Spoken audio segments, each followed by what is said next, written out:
With all the talk that we hear these days about limiting beliefs and working with your belief system and mindset, and I want to just go over a few facts about the subconscious mind. It's great to fill in the little holes because we don't know what we don't know, and sometimes we fill in gaps, but it would be so much easier and simpler if we had the actual information. So number one, our subconscious mind is like a huge storage bank. It stores every experience, every belief, every behavior, every image. It's all stored in the subconscious mind. So basically, it's a storage and retrieval center. And its job is for us to respond the way that we have patterned our subconscious blueprint. Whatever that is, it wants us to respond within that pattern. That's why change can be so challenging. That's why you can know something consciously and not manifest it.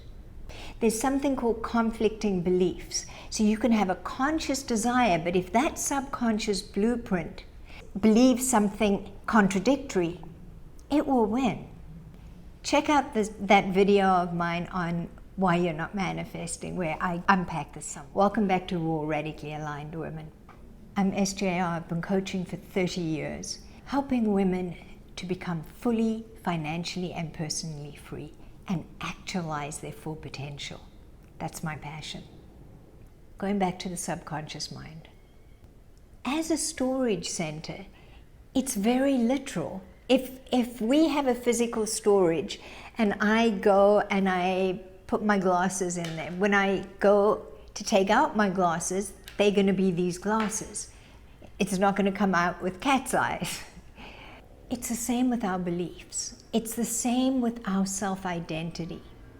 I want you to remember this. Our self-identity and our subconscious blueprint is formed, and I know I've said this in various other videos, but it's so critical to really get this. It's formed in the first 7 years of our life. Then we behave in accordance with that. Our subconscious is completely subjective. Whatever the conscious mind gives it, that's what it accepts. It doesn't debate, it doesn't rectify, it's completely subjective. That means that we've got to be incredibly, I don't want to say careful because we don't want to be vigilant. Conscious is the word. We need to be conscious of the language that we both think in and speak in.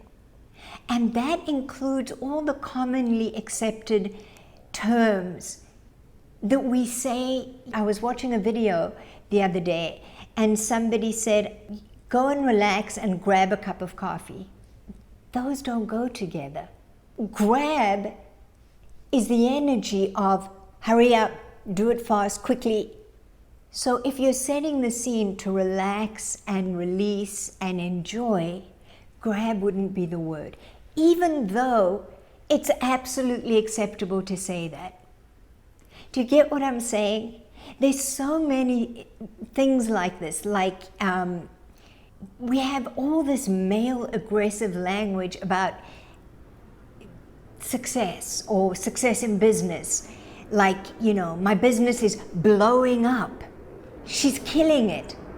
We want to watch just because it's acceptable. Our subconscious isn't buying into this culture. It's incredibly literal.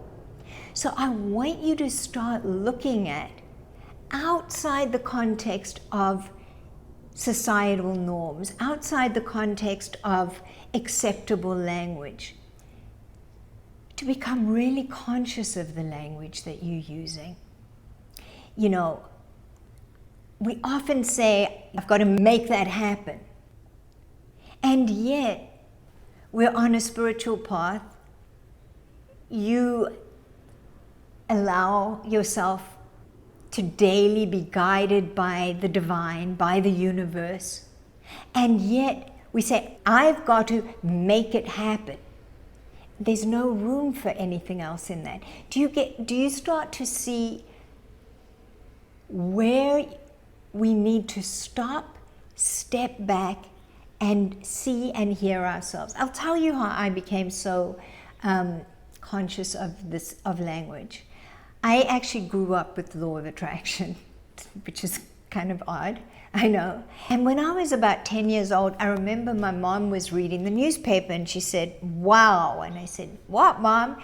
And she said, "You see, there's this band. It was called Double Trouble. It was two teenage boys, and they both got killed. There was double trouble." That's actually true. That did happen. And so from a very young age, I started to be hyper aware of the language. So this is my invitation to you.